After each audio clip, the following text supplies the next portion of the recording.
My dear friends, my dear masters, my dear gods, எல்லோருக்கும் வணக்கம். இன்றைய பகவத்கீதா சத்சங்கத்தில் ஞானம் இல்லை என்றால் என்ன நடக்கும்? சில பேருக்கு ஞானம் என்பது இருக்கும், சில பேருக்கு ஞானம் இருந்தாலும் எதற்காக பயன்படுத்த மாட்டார் என்ற விஷயத்தின் பற்றி ஸ்ரீகிருஷ்ணர் என்ன சொல்கின்றனர் என்ற பொருளை பார்ப்போம். பகவத்கீதா 3வது அத்தியாயம் கர்மயோகம் 38வது ஸ்லோகம். தூமேனா விரியதே வஹ்னிர்யதாதர்சோ மலேன ச யதோல்பேனாவ்ருதோ கர்ப்பஸ்ததா தேனேதமாவ்ருதம்.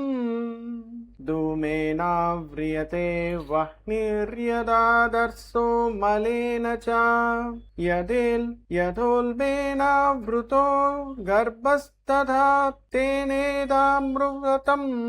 My dear friends, இந்த ஸ்லோகத்தில் ஸ்ரீகிருஷ்ண பரமாத்மா சில நேரங்களில் ஞானம் என்பது எதற்காக நாம பயன்படுத்த முடியாது, ஞானத்தை எப்பொழுதும் பயன்படுத்தணும் என்றால் என்ன செய்யணும் என்ற விஷயத்தை நமக்கு போதிக்கிறார். எவ்வளவு தமோகுணம் கொண்டவராக இருந்தாலும், எவ்வளவு ரஜோகுணம் கொண்டவராக இருந்தாலும், ஒவ்வொருத்தருக்கும் உண்மையமான ஸ்வரூபம் என்பது ஒன்று இருக்கும். அந்த உண்மையமான ஸ்வரூபம் தான் சத்தியம். ஒவ்வொருத்தருக்கும் உண்மையமான ஸ்வரூபம், அதுதான் பரிபூர்ணமான ஞானம். இந்த சத்தியத்தை எல்லாரும் உணரணும். இந்த விதையத்தின் மூலம் மட்டுமே உயிரினங்கள் அனைத்தும், ஜீவாத்மாக்கள் அனைத்தும் பிறக்கின்றனர். இது சத்தியம், எல்லாரும் தெரிஞ்சுக்கணும் மை டியர் ஃப்ரெண்ட்ஸ். ஆனால் எல்லாரும் அந்த விதையத்தின் மூலம் வந்தாலும் சில பேருக்கு ஞானம் என்பது எப்படி பயன்படுத்தணும் என்ற விஷயம் தெரியாது. இது எப்படி என்றால், அழுக்கின் மூலம் கண்ணாடி மறைக்கப்பட்டுள்ளது, தெரியாது. கண்ணாடி எவ்வளவு நல்லா இருந்தாலும் சரி, அழுக்கு அதன் மீது இருந்தால் அது எப்படி பயன்படுத்தணும்? கண்ணாடி பயன்படுத்த முடியாது. அதே போல் நெருப்பு என்பது எப்படி இருக்கும் உங்களுக்கு எல்லாருக்குமே தெரியும். ஆனால் அதன் மீது சாம்பல் என்பது இருந்தால் அந்த நெருப்புடைய சூடு தன்மை என்பது கம்மியாகும், வெளியே பயன்படுத்த முடியாது அந்த சூடு தன்மை.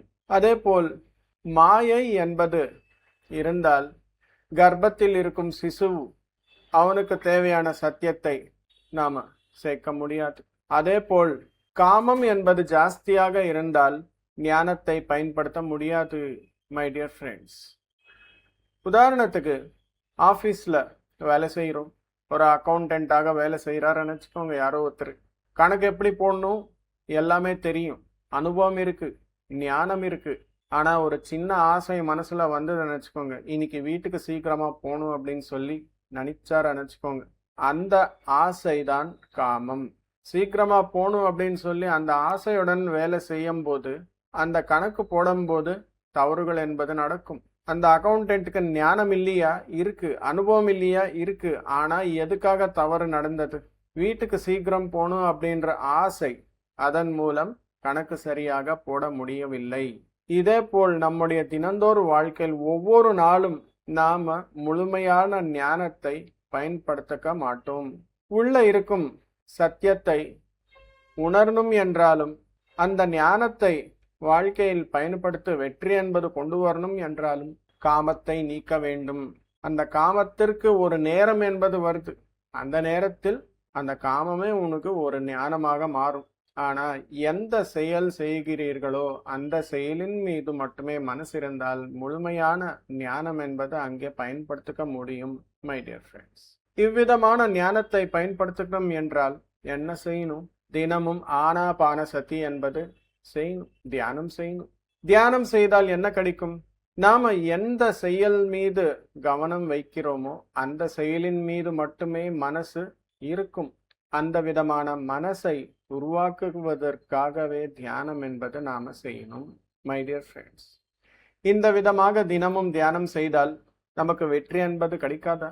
செயலின் மீது கவனம் என்பது இருந்தால் வெற்றி என்பது கிடைக்காதா? அதுதான் ஸ்ரீகிருஷ்ணர் நமக்கு போதிக்கிறார் இந்த ஸ்லோகத்தில். காமம் என்பது நீக்கினால் ஞானம் என்பது வெளியே கொண்டு வரலாம். ஞானம் என்பது வெளியே கொண்டு வந்தால் உனக்கு வெற்றி என்பது கிடைக்கும் மை டியர் ஃப்ரெண்ட்ஸ். இதற்காக தான் தியானம் தினமும் செய்யணும். புது யுக ஆன்மீக புத்தகங்களை வாசிப்பதால் ஆன்மீக ஞானத்தை உயர்த்த நிலைக்கு கொண்டு வரலாம். அந்த ஞானத்தை அனுபவபூர்வகமாக செயலின் மூலம் நமக்கு வந்தால் அதுதான் வெற்றி, அதுதான் enlightenment my dear friends. Thank you my dear friends.